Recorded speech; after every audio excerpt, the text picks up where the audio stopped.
ياي ياي بلادنا وكلنا إخوان جنوب بلادنا ياي وسلفاكير رئيسنا ياي ياي بلادنا وكلنا إخوان جنوب بلادنا ياي جنوب السودان بلادنا ياي يا جماعة أمسكوا بلد كويسية يا جماعة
This time, let us stand and listen to the national anthem of Eritrea, and then of course we'll continue like that to listen for the second national anthem of the Republic of South Sudan.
Thank you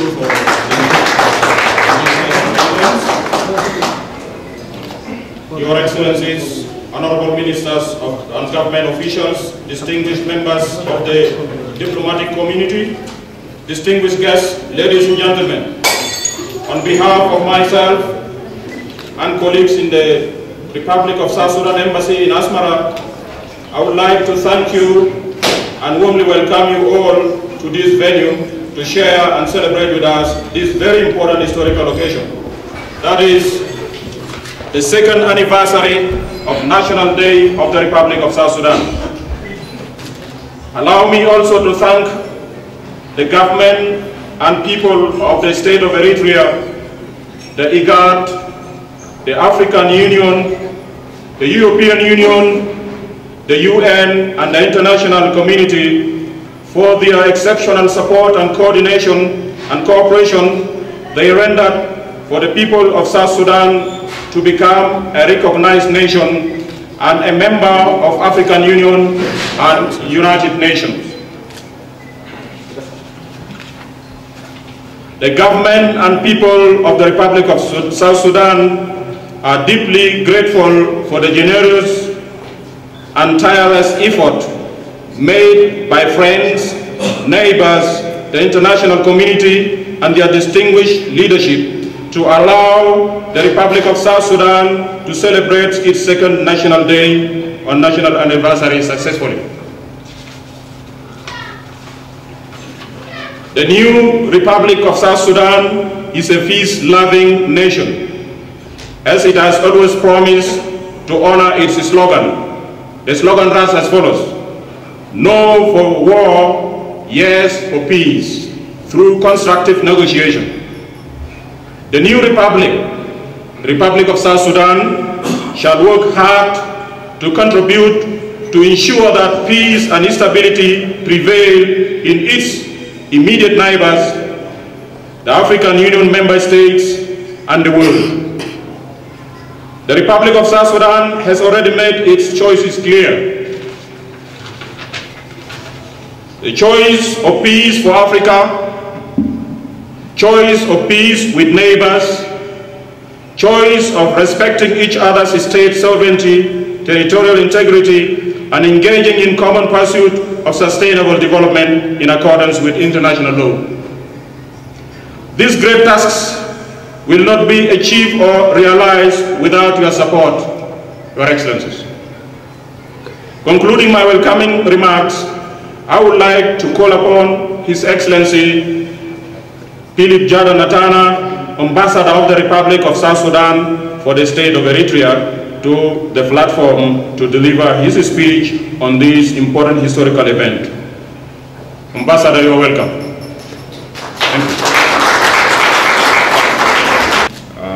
Your Excellencies,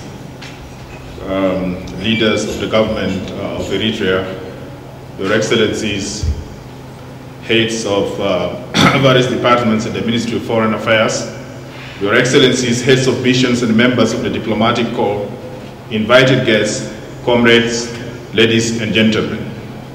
It is a great honor for me to host you tonight in this special occasion to celebrate the second anniversary of the Declaration of Independence of South Sudan. As almost all of you may recall, on the 9th of January 2001, South Sudan was declared an independent country, marking it Africa's 54th nation and the world's 133rd country. We were born 20 years after our host nation, Eritrea. I must confess that Mother Africa had to wait for 20 years, a record in child spacing, before we were delivered as a new child. That day marked the end of an era of war and bitterness and ushered in a new era of hope, not only for the people of South Sudan, but also indeed for the people of Sudan and the Horn of Africa. We still remain grateful to our most important and immediate neighbor, the Sudan, for the courageous decision it took that time to immediately recognize South Sudan. That paved way for all countries and the international community to recognize the new nation, albeit some with doubts and misgivings. Your Excellencies, ladies and gentlemen, Before I continue with the rest of my speech, allow me to share with you a very simple story. Sometime earlier this year, I was invited to attend a birthday party, which I must confess is something that I can never get used to, as I don't celebrate even my own birthday. But all the same, I decided to go. Typical of birthdays in that part of the country, it was not here in Eritrea, among the more than 50 guests who were invited, there were only a few children, although that was supposed to be a birthday of a child who was just turned 3 years old. Of course, it goes without saying that there was more drinks that came in their different shapes and colors than the cakes and sweets which are supposed to be for the children. After a few glasses of drinks, you could sense the music getting louder, and also the guests also tried to get louder. Then I overheard a conversation in the next group that was standing next to me. They were wondering loudly what was there to celebrate, even when at 3, the child was not able to walk yet. How wasteful, they wondered, was that the family was in buying all the drinks and food instead of spending the money in seeking treatment for the child who looked sick and was visibly skinny. My first reaction was that of being appalled at what the guests were saying about their host. Obviously, they must be close friends. Then slowly I started, because of what they were repeating, to believe in what this critical group was talking about. As the meaning of their conversation sank in, the drinks in me started evaporating. In her speech, a few minutes passed before my host could come to my rescue. In her speech, the single mother of the child, who lost her husband 2 years earlier in a traffic accident, told us that the occasion was not only to celebrate the birthday of their only son, but it was a moment to thank God and all the friends who stood by her during the last 2 years. According to her, that year had been a difficult one, as the family was involved in a tragic traffic accident that took not only the life of her husband, the father of her only child, but also left the child with a serious back injury that made it not able to walk even at the age of 3. The fact that the child not only survived, but also reached the age of 3, according to her, calls for a special celebration, if only to share her happiness and thank the friends who not only shared the terrible moment of loss and grief, but encourage her that one day, the child will be able to walk. What touched most of us then was her conviction that even after 3 years, she was still convinced that the child would one day walk. And the fact that she would go out of her way again to invite friends just to thank them for being with her during that difficult moment. That probably explained why there were more adult guests than children, and why there were more drinks than cakes and sweets that day. Your Excellencies, distinguished guests, ladies and gentlemen, I could not think of a better story to capture the full meaning of the celebrations of our independence today than the story of the birthday party. In short, today is not a day that we are celebrating what we have achieved during the last 2 years of our independence, but a moment to celebrate our birth as the nation first and the attainment of our freedom. This day is also a day to thank all of our friends, especially all of those who stood with us to make the independence of South Sudan a reality. This day carries for us a special meaning, especially here in Eritrea, as it's one of the few countries that stood with us during the most difficult periods of our struggle. As I mentioned in my speech at this same venue 2 years ago, the new chapter that we embarked on after the Declaration of Independence was by no means an easy task. The new task of nation building comes with its own challenges, and the challenges were made even worse because of the many unresolved issues from our comprehensive peace agreement. The situation in the Sudan imploded immediately, with the areas of southern Blue Nile and southern Kordofan, areas that were bothering us, going into war with their own government, and due to some of these unresolved issues of the CPA. Furthermore, we could not reach any agreement on very crucial issues pertaining to the oil export through Sudan, some areas of the borders, and of course, the strategic area of Abyei. Today, still conflict continues in most of our neighborhood, like the Sudan, Central Africa, and the Democratic Republic of Congo. This is in addition to our internal conflict, like the one in our state of Jongole. Your Excellencies, ladies and gentlemen, we strongly believe that all these challenges can only be addressed through dialogue. That is why, in spite of some of our frustrations with the endless process of negotiations in Addis Ababa, we still continue to engage with our neighbor to resolve all the pending issues and address any emerging challenges. May I also seize this opportunity again to thank the state of Eritrea for the role that it has been playing and continues to play to help us resolve some of our recent misunderstandings with Sudan. Indeed, these efforts were paying off as we still see that our oil continues to flow through Sudan, and in spite of the recent threats to stop this by our neighbor. We will also play our part in seeking peaceful means to resolve any misunderstanding, as has been demonstrated by the recent visit of our Vice President to Khartoum late last month. Our Vice President and the accompanying delegation managed to agree with our neighbor that we should use existing mechanisms to address any future disputes and abstain from taking unilateral decisions. As regards to our internal situation, our President also believes that we should engage in dialogue with the different groups that have disagreed with our government. In order to move the process forward, our President has offered amnesty to all rebel groups fighting against the government of South Sudan.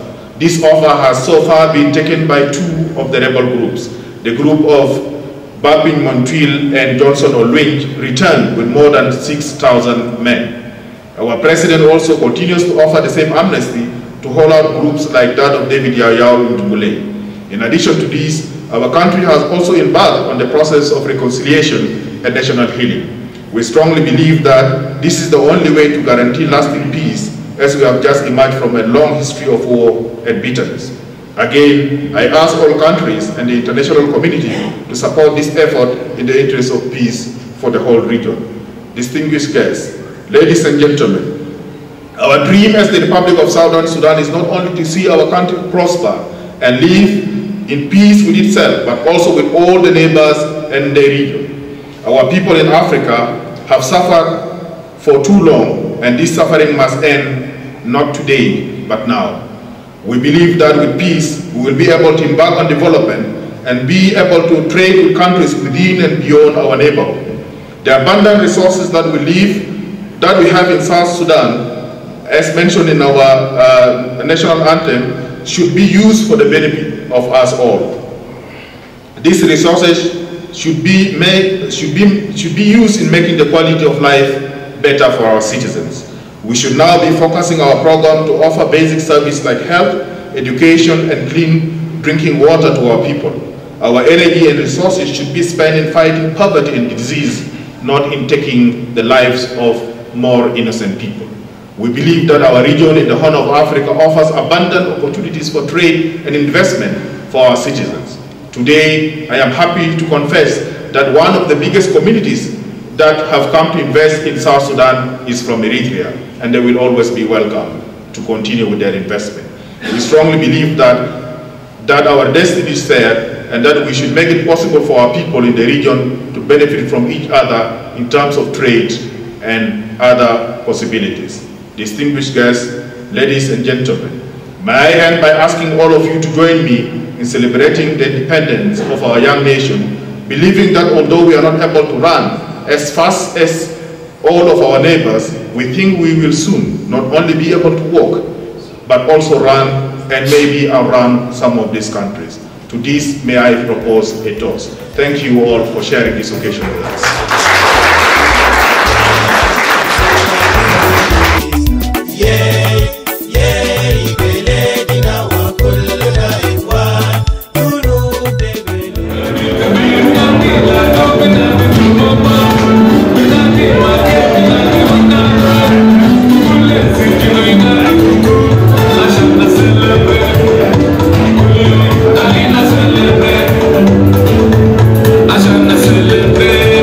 I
let people go and enjoy our dinner which is prepared for them. It is for you outside. You're welcome outside. And then continue with any other business. Thank you very much. Thank you.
Sorry, you have to excuse us. I think the people enjoy this music from South Sudan because we have not had it here for a long time, and maybe the first time. But just allow me, if I can have your attention, distinguished guests, ladies and gentlemen, to say something about the cake that we have just cut here. Actually, this cake was not ordered and made by the Embassy of the Republic of South Sudan in Asmara, but this cake was ordered by a special friend of South Sudan, who unfortunately is not with us here today because he's in Juba. This cake was ordered for this occasion by our great and dear friend, Mr. Redagzi. Redagzi was one of those few Eritreans who first went and worked in Sudan since 1975, when I was, I think, 4 years old. And we managed to meet here, and he told me about his history in South Sudan, and he told me about how we have always been interlinked, you know. Redagzi was somehow working with the humanitarian wing of the liberation movement here in Eritrea. So the Sudan Council of Churches, which was based in Khartoum, but of course most of their leaders were from South Sudan, introduced Redagzi to the Norwegian Church Age. And then a few years down the line, Redagzi found himself working in South Sudan and then giving support in the 1980s to the SPLM and the SPLN. And since that time he has remained not as just a friend, but really a committed comrade. And we are working together up to now he still has the energy, and we hope that God will continue to bless him so that he can work with us in South Sudan. So this is a gift from him. He said, you know, I will not be with you here because he is in the bigger celebration in South Sudan in Juba. He said, let me send you this as a gesture of goodwill. So to the staff of in the office of Mr. Redanzi, Sharon, Kisum, and the other people, thank you for this cake, and we really feel humble that we share it with our friends here. And then we didn't make any cakes, by the way, because this is special. We are going to cut it until everybody takes a bit of it. Thank you very much, and enjoy. Yay, yay, beledina wa kulluna ifwan, junub de beledina. Yay, Salva Kiir Raisna. Yay, yay, beledina wa kulluna ifwan, junub de beledina. Yay, junub Sudan beledina. Yay, ya jama amsiku beled kuwesiya, ya jama ninaliko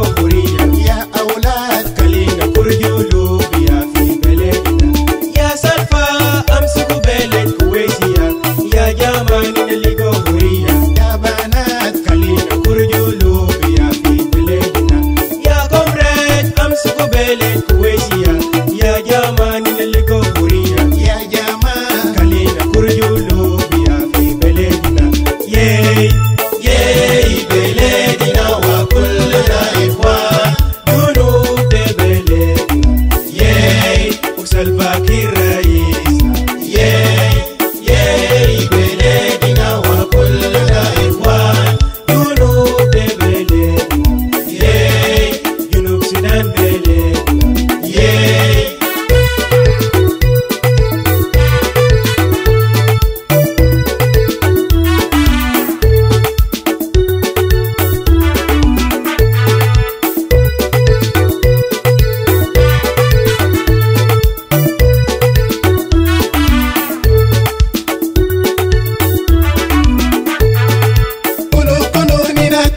Ma birija wara